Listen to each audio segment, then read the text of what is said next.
அன்பான தேவ பிள்ளைகள் எல்லோருக்கும் இயேசு கிறிஸ்துவின் நாமத்தில் என்னுடைய வாழ்த்துக்களை நான் தெரிவித்துக் கொள்கிறேன்.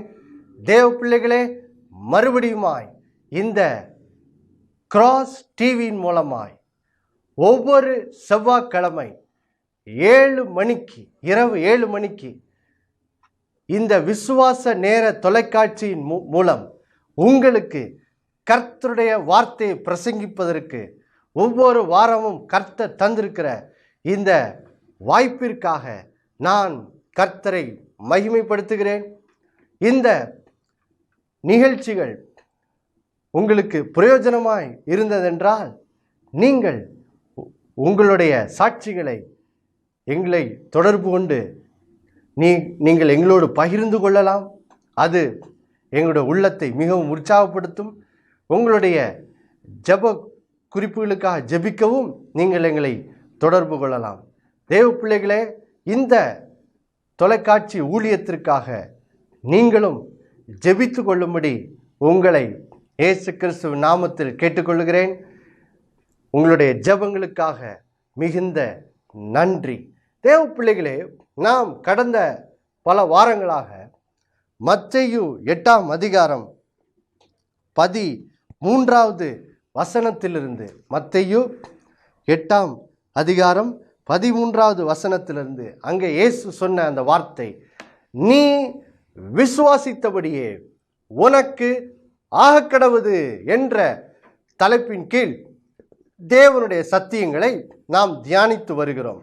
தேவ பிள்ளைகளே, நாம் இந்த தலைப்பின் கீழ் கடந்த சில வாரங்களாக இயேசு எப்படிப்பட்டவர், இயேசு எப்படி நம்மை நம்முடைய சகல கஷ்டங்களிலிருந்தும் ரட்சிப்பதற்கு அவர் எப்படி அதிகாரமுடையவராக இருக்கிறார் முதலாவது, இரண்டாவது அவர் எப்படி சகல வல்லமையுடையவராக இருக்கிறார் என்ற இந்த 2 சத்தியங்களையும் நாம் ஆழமாக கடந்த சில வாரங்களாக நாம் தியானித்தோம்.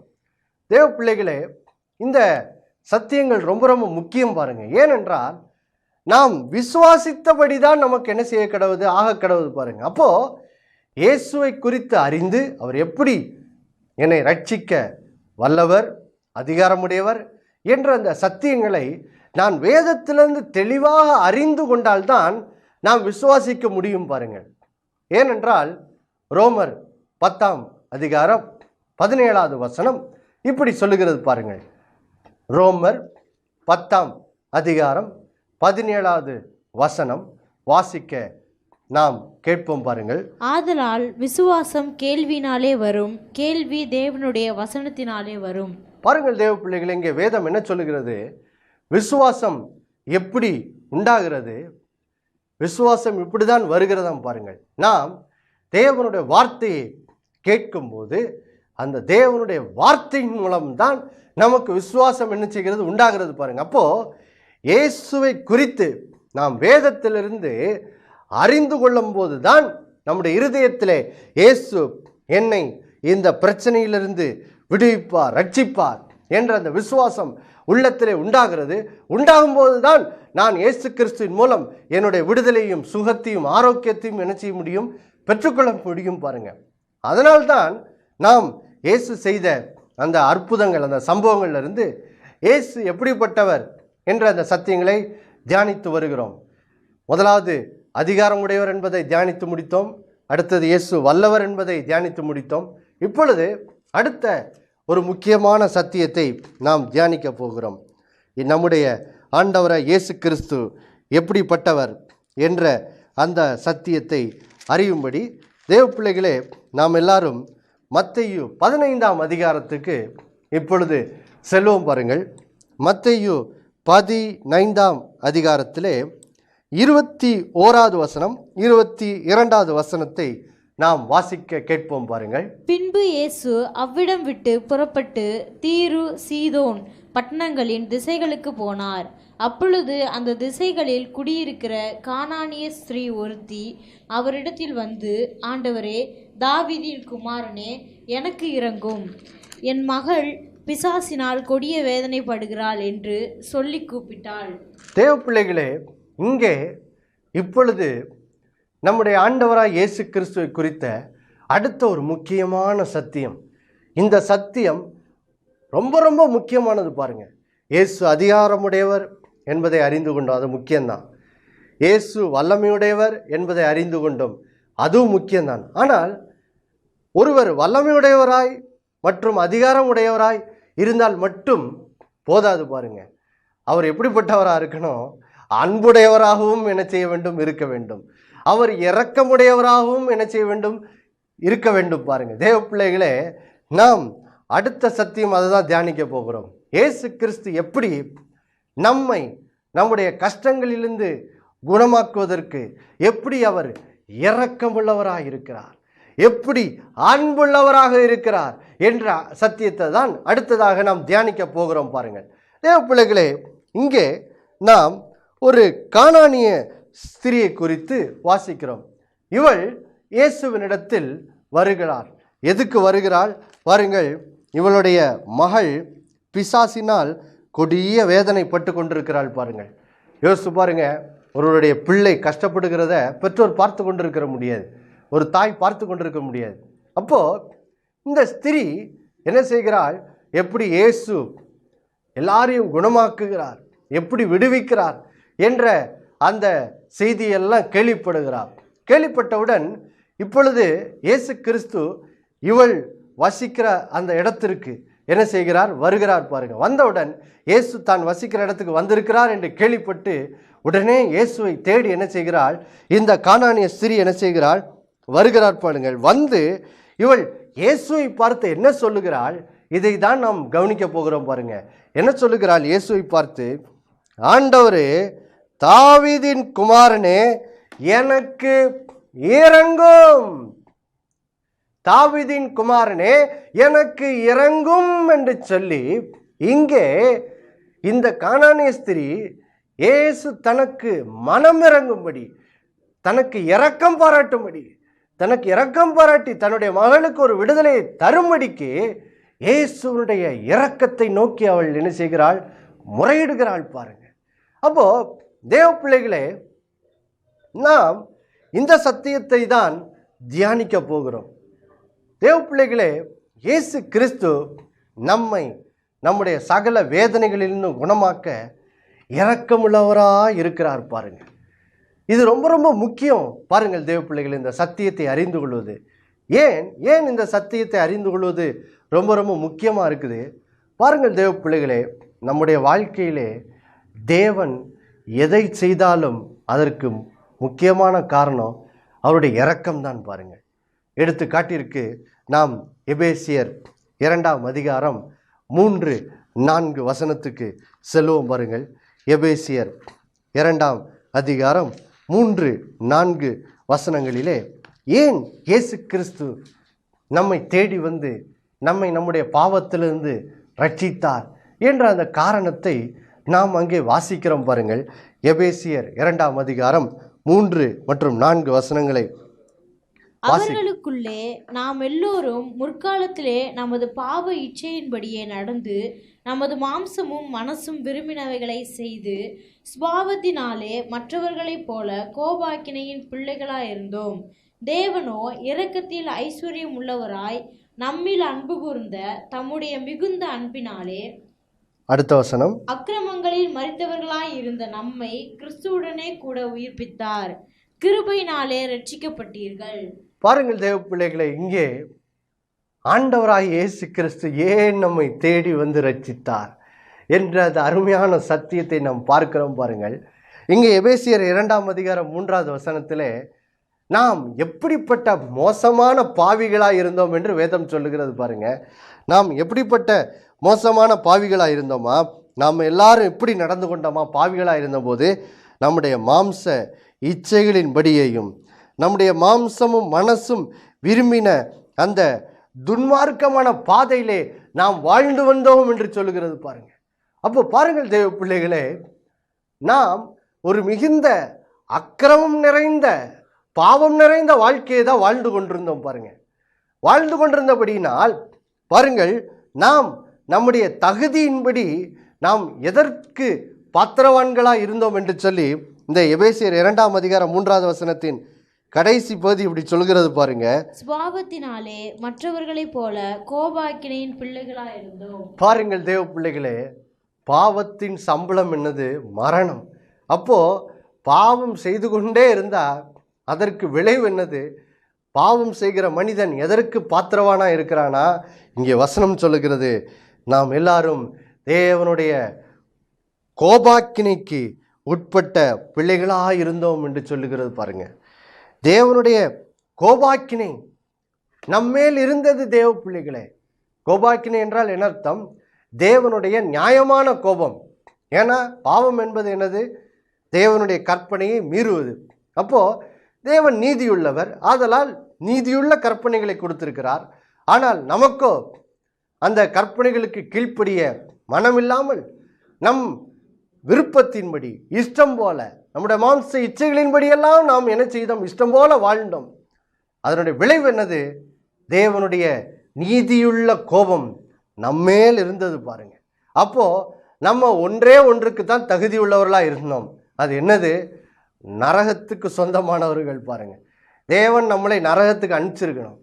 இந்த பூமியில் வாழும்போது ஒவ்வொரு நாளும் துன்பத்தின் மேல் துன்பம், வேதனையின் மேல் வேதனை, சாபத்தின் மேல் சாபம், இதை அனுபவிப்பது தான் நம்முடைய தலையெழுத்தாக என்ன செய்தது? இருந்தது பாருங்க.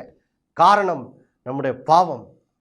இதற்குத்தான் நாம் பாத்திரவான்களாக இருந்தோம் பாருங்க. அப்போ நாம் இயேசு கிறிஸ்துவின் இடத்திலிருந்து அவருடைய ரட்சிப்பையும் அவருடைய சுகத்தையும் விடுதலையும் பெற்றுக்கொள்வதற்கு நமக்கு தகுதியே என்னது? இல்லை பாருங்க.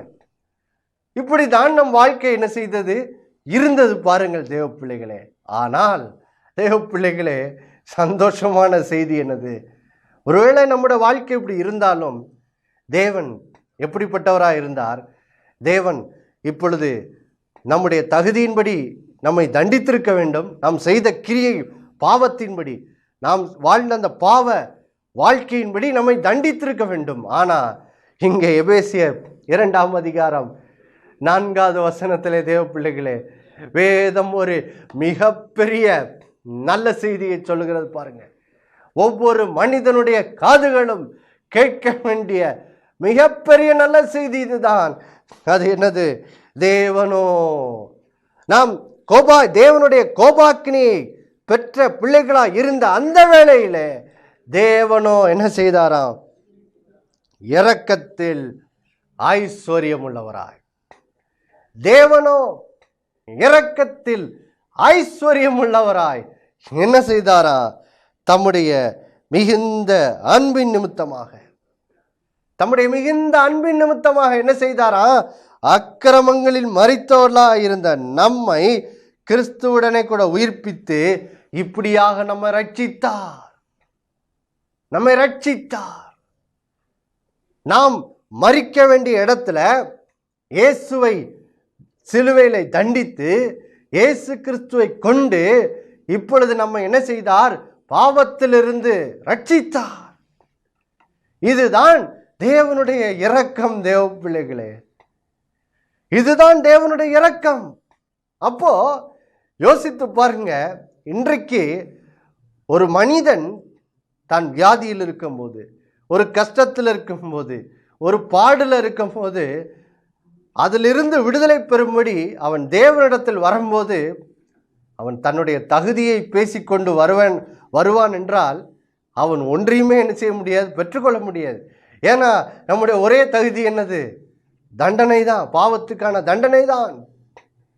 வேதனை அனுபவிப்பது தான் நம்முடைய தண்டனை. சாபத்தை அனுபவிப்பது தான் நம்முடைய தண்டனை.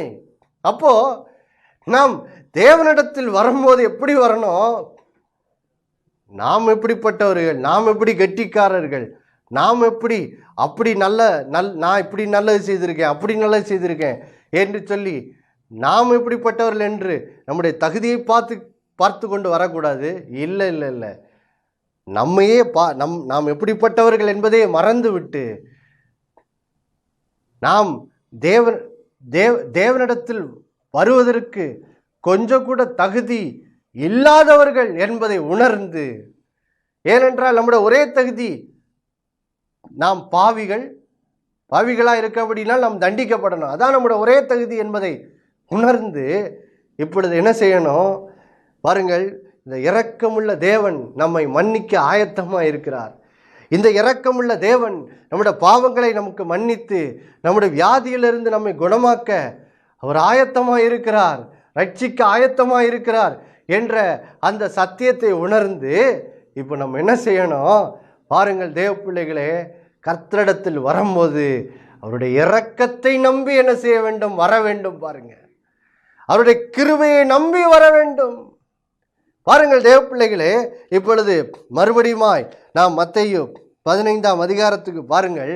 இப்பொழுது இந்த பின்னணியில் இந்த கானானிய ஸ்திரீயினுடைய அந்த விசுவாசத்தை பார்ப்போம். பாருங்கள். அப்போ பாருங்கள் தேவ பிள்ளைகளே, இந்த கானானிய ஸ்திரீ இயேசுவினிடத்தில் வரும்போது இதை உணர்ந்தவர்களாக என்ன செய்கிறாள்? வருகிறாள். பாருங்க, இதை உணர்ந்தவளாக வருகிறாள்.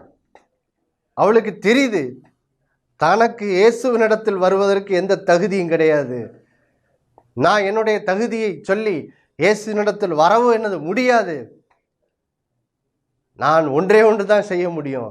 இந்த இயேசு கிறிஸ்து எல்லாரையும் மனதுருகி குணமாக்குகிறார் என்று சொல்லி கேள்விப்படுகிறேன். அப்போ நானும் இயேசுவினிடத்தில் அவருடைய இரக்கத்தை நம்பி என்ன செய்ய போகிறேன்? வரப்போகிறேன் என்று சொல்லி அவள் உணர்ந்து பாருங்க.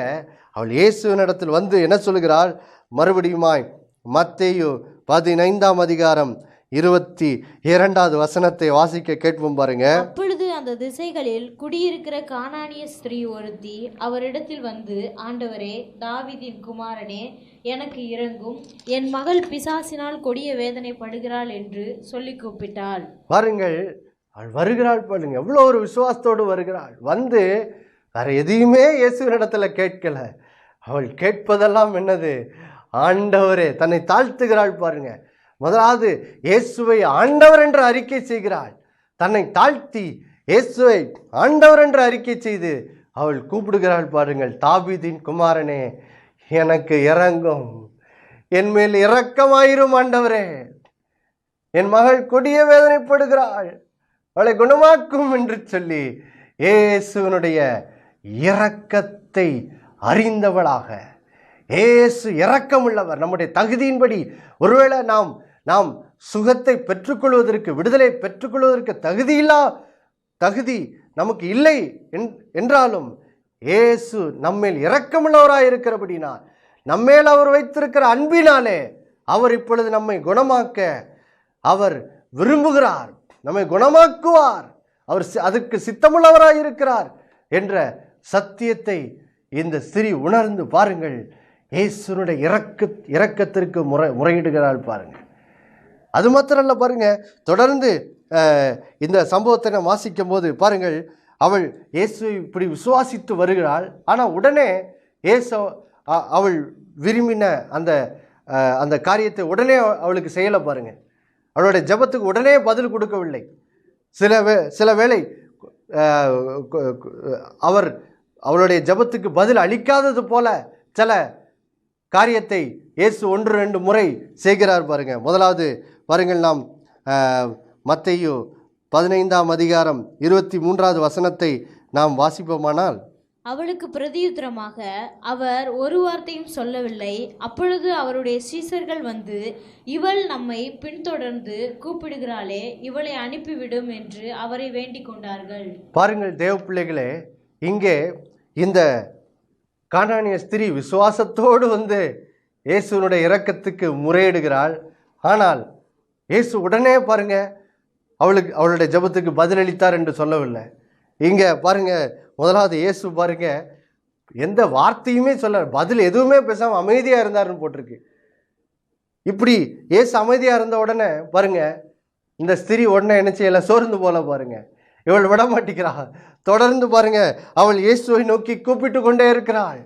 ஆண்டவரே, எனக்கு இறங்கும், தாவீதின் குமாரனே, எனக்கு இறங்கும் என்று அவருடைய இரக்கத்தின் மேல் ஒரு உறுதியான நம்பிக்கையுடையவளாக கூப்பிடுகிறாள். பாருங்க, முதல் முறை இயேசு அவளுடைய ஜெபத்துக்கு பதில் எதுவுமே சொல்லாமல் இருக்கிறாரு. அடுத்தது இரண்டாவது முறை பாருங்கள் அடுத்த வசனத்திலே, அதற்கு அவர், காணாமல் போன ஆடுகளாகிய இஸ்ரவேல் வீட்டாரிடத்திற்கு அனுப்பப்பட்டேனே அன்றி மற்றபடி அல்லவென்றார்.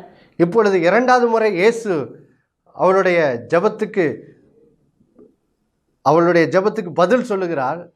அவளுடைய வேண்டுதலுக்கு பதில் சொல்லுகிறார். பதில் சொல்லும் போது எப்படி சொல்றாரு? அவளுடைய வேண்டுதலுக்கு இயேசு பதிலளிக்காத மாதிரி பதில் சொல்றாரு. என்ன சொல்றாரு பாருங்க, இந்த ஸ்திரீ ஒரு யூத ஸ்திரீ கிடையாது. இவள் இஸ்ரேல் ஆபிரகாமின் சந்ததியில் வந்த ஒரு ஸ்திரீ இல்லை பாருங்க. இவ ஒரு கானானிய ஸ்திரீ, ஒரு புறஜாதி. அப்போ அதனால இயேசு சொல்றாரு, நான் காணாமல் போன இஸ்ரேல் ஜனங்களுக்கு தான் அனுப்பப்பட்டேன், நீ புறஜாதி, உனக்கு நான் அனுப்பப்படலை அப்படின்னு சொல்லி இவளுடைய வேண்டுதலுக்கு பதில் கொடுக்காத மாதிரி என்ன செய்கிறாரு?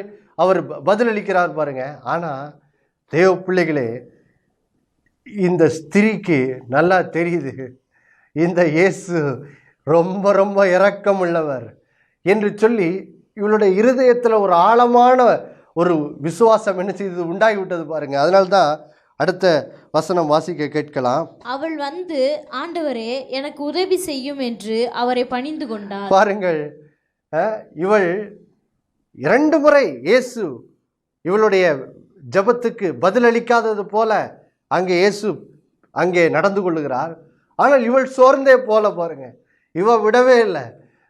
தொடர்ந்து பாருங்க, இயேசு இரக்கமுள்ளவர் என்பதை உணர்ந்து பாருங்கள் தேவ பிள்ளைகளே, இவள் தன்னுடைய கொஞ்சம் கூட தான் எப்படிப்பட்டவள் என்ற அந்த காரியத்தை மறந்து விட்டு பாருங்கள்,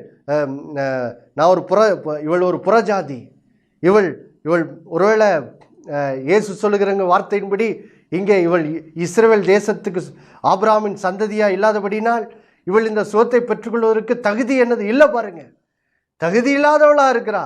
ஆனால் பாருங்க, இவள் ஒருவேளை தகுதியின்படி தகுதி இல்லாதவளாக இருக்கலாம். ஆனால் பாருங்கள் தேவ பிள்ளைகளை, இவள் தன்னுடைய தகுதி இல்லாத நிலைமையெல்லாம் பார்க்கவே இல்லை. இவள் பார்ப்பதெல்லாம் என்னது? இயேசுவினுடைய இரக்கம், இயேசுவினுடைய அன்பு. அது ஒன்றின் மேல் மாத்திரமே இவனுடைய கண்களை என்ன செய்கிறாள்? பதித்து கொள்ளுகிறாள் பாருங்க. பதித்து கொண்டதுனால 2 முறை இயேசு இவளுடைய ஜெபத்துக்கு பதில் கொடுக்காத மாதிரி நடந்து கொண்டாலும் இவள் என்ன செய்யலை? அதை பற்றி கவலையே படலை. இவள் தொடர்ந்து இயேசுவினிடத்தில் நெருங்கி வருகிறாள் பாருங்க. இங்கே நெருங்கி வந்து இயேசுவினிடத்தில் கேட்கிறாள், ஆண்டவரே எனக்கு உதவி செய்யும், ஆண்டவரே எனக்கு உதவி செய்யும். விடமாட்டிக்கிறா பாருங்க. எவ்வளோ ஒரு ஆழமான ஒரு நம்பிக்கை, விசுவாசம் இயேசு கிறிஸ்துவினுடைய இரக்கத்தின் மேல் இவளுக்கு இருக்கிறது பாருங்க. தேவ பிள்ளைகளே, இதிலிருந்து ஒரு காரியத்தை நாம் கற்றுக்கொள்ளுகிறோம். என்ன கற்றுக்கொள்ளுகிறோம் பாருங்கள். ஒருவேளை சில வேளைகளில் நம்முடைய ஜெபத்துக்கு உடனே பதில் வராதது போல என்ன செய்யலாம்? இருக்கலாம். அப்படி உடனே பாருங்க, நம்ம சோர்ந்து போயிட்டு, பாருப்பா ஆண்டவர் நம்முடைய ஜெபத்துக்கு பதிலளிக்க மாட்டேங்கிறாரு அப்படின்னு என்ன செய்திடக்கூடாது? அவிசுவாசம் உடையவர்களாக மாறிடக்கூடாது, அவநம்பிக்கை உடையவர்களாக மாறிடக்கூடாது பாருங்க. நம்முடைய விசுவாசம் எதன் மேல் இருக்க வேண்டும்? இந்த ஸ்திரீனிடத்திலிருந்து கற்றுக்கொள்ளுகிறோம் பாருங்க. 2 முறை, ஒரு முறை இயேசு பதிலே பேசலை, 2வது முறை பேசும்போது இவளுடைய வேண்டுதலுக்கு பதில் கொடுக்காத மாதிரி, நான் கொடுக்க மாட்டேன்னு சொல்ற மாதிரி பேசுறாரு. அந்த 2 முறையும் பாருங்கள் தேவ பிள்ளைகளே, இவள் இயேசு எப்படி நடந்து கொண்டாலும் இவள் அதை பற்றி கவலையே படலை. இவளுடைய கண்கள் இயேசு கிறிஸ்துவனுடைய இரக்கத்தின் மேல் பதிந்து விட்டது பாருங்க. பதிந்து விட்டபடினால் இவளுக்கு ஒரு ஆழமான விசுவாசம் வந்துருச்சு. இயேசு கண்டிப்பாக எனக்கு பதில் கொடுப்பாரு, என் மகளுக்கு விடுதலை தருவார் என்று சொல்லி அவளுக்குள்ளே ஒரு விசுவாசம், நம்பிக்கை உண்டாயிருச்சு பாருங்க. அப்போது தேவ பிள்ளைகளே, இன்னைக்கு கூட ஒருவேளை நீங்கள் சில வியாதி படுக்கையில் இருக்கலாம், சில வேதனையில் இருக்கலாம். ஒருவேளை பலமுறை ஜெபிச்சு பார்த்துட்டேனே பதில் வந்த மாதிரியே இல்லை என்று சொல்லி நீங்கள் நினைக்கலாம். நம்பிக்கை விட்டுறாதீங்க. ஏன்னா நீங்கள் உங்கள் நம்பிக்கையை எது மேலே வைக்கணும்? இயேசுவினுடைய இரக்கத்தின் மேலே. ஒருவேளை எத்தனை முறை, இவ்வளோ முறை ஜெபிச்சேனே இன்னும் பதில் வராத மாதிரி இருக்குதே, கர்த்தர் சொல்கிறார், இன்னும் ஆழமா என்னுடைய இரக்கத்தின் மேலே, என்னுடைய அன்பின் மேலே உடைய விசுவாசத்தை வை. நான் இரக்கத்தில் ஐஸ்வர்யம் உள்ளவர் என்று சொல்லி எபேசியர் 2:4 அவரை குறித்து, நம்முடைய ஆண்டவரை குறித்து வாசித்தோமே. அப்போ அவர் இரக்கத்தில் ஐஸ்வர்யமுள்ளவராக இருக்கிறபடினால் அப்போ நம்ம என்ன செய்யணும்? ஒருவேளை நம்முடைய ஜெபத்துக்கு பதில் வராத போல் இருக்கிற அந்த வேளையிலும் நம்ம என்ன செய்யக்கூடாது? சோர்ந்து போகாம அவருடைய அந்த மாறாத இரக்கம், பாவிகளாக இருக்கிற நம்மை தேடி வந்து ரட்சித்த அந்த இரக்கம், அந்த அன்பின் மேல் இன்னும் ஆழமாக நம்முடைய விசுவாசத்தை என்ன செய்யணும்? வைக்கணும். பாருங்க, அதை தான் இவளிடத்திலிருந்து கற்றுக்கொள்ளுகிறோம்.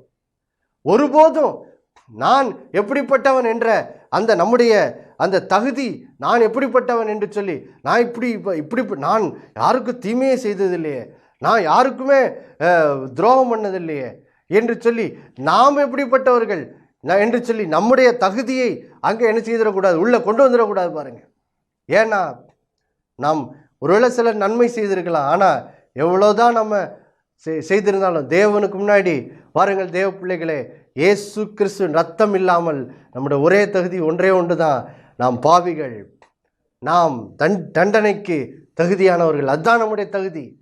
அப்போது நம்ம ஒரு நாளும் நம்முடைய தகுதியின் அடிப்படையில் என்ன செய்திடக்கூடாது? ஆண்டவரிடத்தில் வந்துடவே கூடாது.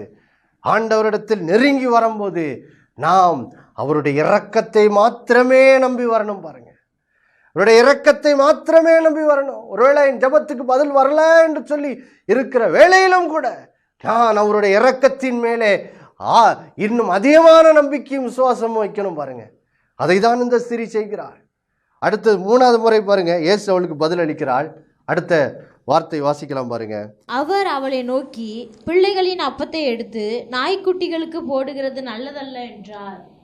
அதற்கு அடுத்த வசனம், அதற்கு அவள், மெய்தான் ஆண்டவரே, ஆகிலும் நாய்க்குட்டிகள் தங்கள் எஜமான்களின் மேஜையிலிருந்து விழும் துணிக்கைகளை தின்னுமே என்றாள். பாருங்கள் தேவ பிள்ளைகளே, இங்கே 2 முறை இயேசு அவளுடைய ஜெபத்துக்கு பதில் கொடுக்காத மாதிரி இருக்கு. இப்போ 3வது முறை பாருங்க, அவளை ஒரு இழிவாக பேசுவது போல என்ன செய்கிறார்? இயேசு பேசுகிறார். என்ன சொல்லுகிறார்? நான் பிள்ளைகளின் அப்பத்தை எடுத்து எப்படி நாய்க்குட்டிகளுக்கு போடுவது? அதாவது இந்த ஸ்திரியை ஒரு ஏளனமாக பேசுனது போல் பேசுகிறது போல் இயேசுங்க பேசுகிறது போல் இருக்கிறது பாருங்க. ஆனால் இப்படிப்பட்ட ரொம்ப மாறுபாடான வேலையில் கூட இந்த ஸ்திரீ சோர்ந்து போகாமல் பாருங்க, அந்த வேலையிலும் கூட அவர் இரக்கமுள்ளவர் என்று சொல்லி நம்பி, ஆமாண்டவரே, பிள்ளைகள் அப்பத்தை எடுத்து நாய்க்குட்டிகளுக்கு போக மாட்டாங்க, ஆனால் நாய்க்குட்டிகளுக்கு மேஜில் இருக்கிற அந்த துணிக்கையாச்சு விழுமே, அதையாச்சு எனக்கு தாங்க ஆண்டவரேன்னு சொல்கிறார் பாருங்க. ஏன் இவள் விடலை பாருங்க, இவளுக்குள்ளே ஒரு ஆழமான இது உண்டாயிருச்சு. இயேசு இரக்கமுள்ளவர் என்று சொல்லி ஆழமாக பதிஞ்சிட்டதுனால 3 முறை இயேசு பதில் கொடுக்காத மாதிரி நடந்து கொண்டாலும் அவள் அதை பற்றி கவலைப்படல. அவருடைய இரக்கத்தை உறுதியாய் பற்றி கொள்ளுகிறாள். அதனால் முடிவிலே இயேசு அவளை பார்த்து சொல்லுகிறாள். இயேசு அவளுக்கு பிரதியுத்தரமாக, ஸ்திரீயே, உன் விசுவாசம் பெரிது, நீ விரும்புகிறபடி உனக்கு ஆக கடவது என்றார். அந்நேரமே அவள் மகள் ஆரோக்கியமானாள். பாருங்கள் தேவ பிள்ளைகளே, விடாம தெரியும் 3 முறை இயேசு இவளுடைய ஜெபத்துக்கு பதிலளிக்காத மாதிரி இருந்தாலும் கூட இவள் இயேசுனுடைய இரக்கத்தின் மேல் ஆழமான நம்பிக்கை வைத்தபடினால் பாருங்கள், இயேசு அவளுடைய விசுவாசத்தை கண்டு பாருங்க, அவர் சந்தோஷப்பட்டு அந்த ஸ்திரியை பார்த்து சொல்லுகிறார், ஸ்திரியே, உன் விசுவாசம் பெரியது, உன் விசுவாசத்தின்படி ஆக கிடவுதுன்னு சொல்லிடுறாரு பாருங்க. அப்போ தேவ பிள்ளைகளே, இதிலிருந்து நாம் என்ன கற்றுக்கொள்கிறோம்? எப்படிப்பட்ட மாறுபாடான சூழ்நிலையாக இருந்தாலும் பரவாயில்ல, கர்த்தருடைய இரக்கத்தின் மேல் நீங்கள் உறுதியாய் விசுவாசம் வைப்பீர்களானால் நிச்சயமாய் உங்கள் ஜெபத்துக்கு பதிலை பெற்றுக்கொள்வீர்கள். ஜெபிக்கலாம். அன்புள்ள பரலோக பிதாவே, ஆண்டவராய் இயேசுவின் நாமத்தில் ஜெபிக்கிறப்பா, அதனால இயேசு எப்படி எங்கள் மேல் இரக்கமுள்ளவராய் இருக்கிறார் என்று சொல்லி இந்த சத்தியத்தை கற்றுக்கொண்ட ஆண்டவரே, கர்த்தாவே, இந்த நாளிலே அப்பா, உம்முடைய பிள்ளைகள் இந்த கானானிய ஸ்திரீ எப்படி ஆண்டவரே இயேசுனுடைய இரக்கத்தை உறுதியாய் பற்றி கொண்டு தன்னுடைய ஜெபத்துக்கு பதில் வர வரைக்கும் அவள் எப்படி உறுதியாய் ஆண்டவருடைய இரக்கத்தை நம்பினாலோ, அதை போல இந்த நிகழ்ச்சியை பார்த்து கொண்ட ஒவ்வொருத்தரும் உடைய இரக்கத்தை ஆழமாய் பற்றி கொண்டு ஆண்டவரே இயேசு கிறிஸ்து என் மேல் இரக்கமுள்ளவர் என்ற அந்த சத்தியத்தை உறுதியாய் விசுவாசித்து ஆண்டவரே அவர்கள் இந்த நாளிலே ஆண்டவரே நீர் அளிக்கும் சுகத்தை பெற்றுக்கொள்ளும்படிக்கு நீர் ஒவ்வொருத்தருக்கு அனுகிரகம் பண்ண இயேசு கிறிஸ்துவின் நாமத்தில் ஜெபிக்கிறோம். ஆண்டவரே, உடைய இரக்கத்தை உறுதியாய் பற்றிக்கொள்ள பரிசுத்த ஆவியானவர் பலப்படுத்துவீராக. தங்களுடைய தகுதிகளை பற்றி பேசாமல் கர்த்தருடைய இரக்கத்தை மாத்திரமே நம்பி உம்முடைய சமூகத்துக்கு வர்ற உம்முடைய பிள்ளைகளுக்கு உதவி செய்து அவருடைய ஜெபத்துக்கு நீர் இந்த நாளில் பதிலளிக்கிறக்காய் நன்றி. இயேசுவின் நாமத்தில் பிதாவே, ஆமேன் ஆமேன். கர்த்தர் தாமே உங்களை ஆசீர்வதிப்பாராக. ஆமேன்.